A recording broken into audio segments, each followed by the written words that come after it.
Bienvenue dans cette édition de TechWatch, où nous vous apportons les dernières nouvelles du monde de la technologie, de l'informatique et de la haute technologie. En date du 9 juillet 2025, commençons par une annonce majeure. La PME girondine Systonic, spécialisée dans l'hébergement de données, a été acquise par le groupe Iner. Cette acquisition vise à renforcer la position de Systonic sur le marché. Son président, Damien Delavie, a exprimé que la taille de l'entreprise limitait ses chances d'obtenir des contrats significatifs avec le soutien d'Iner, qui a déjà réalisé 10 acquisitions depuis 2023 et qui vise un chiffre d'affaires de 500 millions d'euros d'ici 2027. Systonic pourra diversifier ses services, notamment dans le domaine de la cybersécurité, dans le domaine de l'intelligence artificielle. Les avancées sont impressionnantes.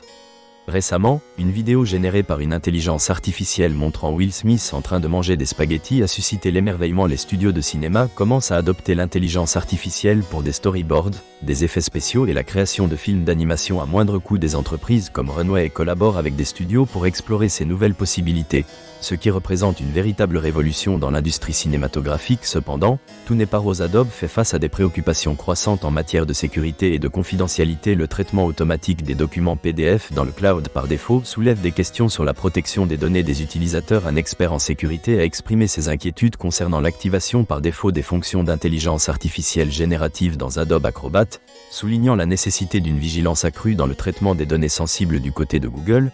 Une nouvelle politique concernant les certificats web entrera en vigueur en juin 2026. Google sera plus strict concernant leur utilisation, se concentrant sur leur application correcte. Les certificats mal configurés pourraient être marqués, ce qui pourrait avoir des conséquences pour les entreprises ne se conformant pas à ces exigences. En parlant de mise à jour, Deno a récemment lancé la version 2.4, stabilisant le support d'OpenTelemetry et améliorant la gestion des dépendances. Cette mise à jour inclut également des améliorations pour le regroupement de JavaScript et l'intégration d'API Node.js, promettant de rendre le développement encore plus fluide. La start-up franco-allemande Cipperl a levé 130 millions d'euros pour développer un processeur dédié au calcul haute performance. Le processeur REA, conçu pour fonctionner avec divers accélérateurs, vise à répondre aux besoins croissants des supercalculateurs européens, une avancée qui pourrait redéfinir les capacités de calcul en Europe. Cependant, le cyberespace n'est pas calme. Un groupe de hackers, Apt Night Eagle, a été lié à des attaques ciblant des industries en Chine, utilisant une vulnérabilité Zero Day de Microsoft Exchange. Leur utilisation de techniques sophistiquées pour exfiltrer des données sensibles soulève des inquiétudes en matière de sécurité. Face à la chaleur record en Europe,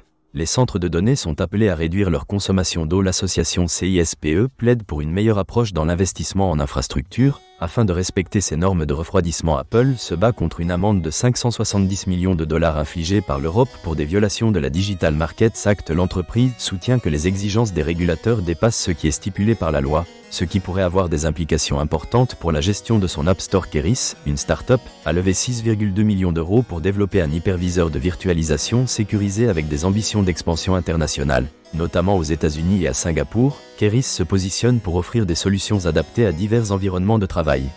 HubSpot et SentinelOne ont annoncé un partenariat stratégique. HubSpot intégrera la technologie de détection de SentinelOne dans sa plateforme MetaDefender, visant à atteindre une précision de détection des malwares supérieure à 99%. Cela renforce la sécurité des utilisateurs et souligne l'importance de collaboration pour contrer les menaces cybernétiques. Les directeurs des systèmes d'information, ou DSI, sont sous pression pour prouver le retour sur investissement des initiatives d'intelligence artificielle. Une enquête de Deloitte révèle que l'intelligence artificielle peut entraîner des réductions d'effectifs, mais les DSI cherchent à renforcer leurs équipes pour intégrer cette technologie. Ce dilemme entre réduction des coûts et création de valeur à long terme crée des tensions au sein des entreprises. Merci de nous avoir suivis dans cette édition de TechWatch. Restez connectés pour d'autres informations et rendez-vous demain pour un nouveau bulletin d'actualité.